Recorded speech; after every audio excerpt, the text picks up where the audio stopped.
Hello everyone.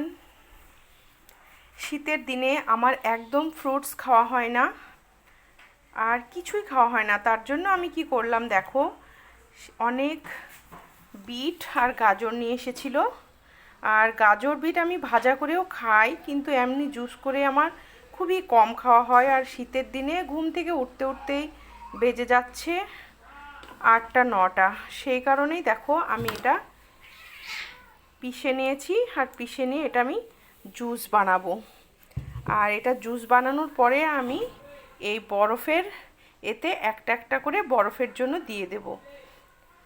তারপরে আমি বরফগুলো একটা ডিব্বাতে রেখে 1 গ্লাস জলে একটা দুটো ডিব্বা দিয়ে খেয়ে নিই। তোমরাও চাইলে কিন্তু এটা করতে পারো। আর দেখো জুসটা খুবই সুন্দর, আর খেতে অতটা টেস্ট না হলেও খারাপ নয়, ভালোই লাগে। তো তোমরা এটা ট্রাই করতে পারো।